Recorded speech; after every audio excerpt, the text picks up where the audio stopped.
Bunda Tarik Halilintar bocorkan tanggal pernikahan anaknya dan Aliyah Mas Said. Pasangan Tarik Halilintar dan Aliyah Mas Said dikabarkan akan menggelar pernikahan mereka di akhir bulan ini. Diketahui, Tarik Halilintar dan Aliyah Mas Said telah resmi lamaran mereka pada tanggal 23 Juni tahun 2024 lalu.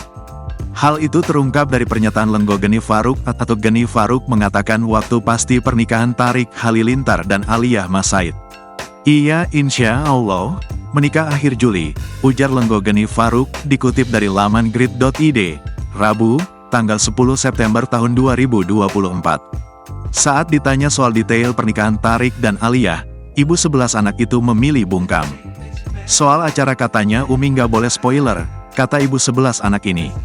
Untuk informasi, Tarik dan Aliyah Mas Said sudah menjalin hubungan asmara selama 1 tahun lamanya. Keduanya sepakat untuk melanjutkan hubungan mereka ke jenjang serius. Persiapan pernikahan Tarik dan Aliyah diketahui sudah hampir rampung. Tarik Halilintar sempat prioritaskan pasangan hingga jauh dari Tuhan. Tarik Halilintar mengaku sempat jauh dari Tuhan hingga kehilangan arah. Hal itu terjadi saat Tarik Halilintar putus dari Fuji dan sebelum itu memang ia prioritaskan pasangan dibanding Tuhan. Hingga akhirnya Tarik Halilintar belajar dari kakaknya Atta Halilintar dan mulai introspeksi diri. Pengakuan itu dikatakan oleh tunangan Aliyah Mas Said saat menjadi bintang tamu dalam podcast YouTube Denny Sumargo. Yang gua belajar dari dia, Atta, juga, ketika patah hati itu saatnya turun mesin lah, perbaiki diri, evaluasi, ujar Tarik, dikutip Tribun News, Rabu, tanggal 3 Juli tahun 2024.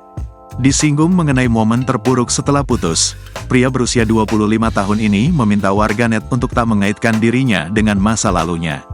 Pun, diakui Tarik, dirinya hanya menceritakan jalan hidup yang dirasakannya. Tapi tolong jangan dikait-kaitin ya, tolong, please banget, pinta Tarik. Menurut Tarik, setelah momen patah hati yang dirasakannya, ia sempat merasa jauh dari Tuhan hingga kehilangan arah. Evaluasi diri gue yang paling jelas agak jauh sih gua dari Tuhan. Waktu itu membuat banyak jadi hidup kehilangan arah, jelasnya. Mendapati jawaban Tarik, Denny Sumargo selaku host dalam podcast tersebut pun menilai bahwa Tarik merupakan tipe yang memprioritaskan pasangannya melebihi dirinya sendiri. Jadi lu tipe kalau sudah suka sama orang kadang-kadang lu lupa prioritas diri lu sendiri ya, cecar Denny. Tanpa basa-basi, calon menantu dari Reza Artamevia ini mengiyakan pertanyaan dari pria yang kerap disapa Densu tersebut.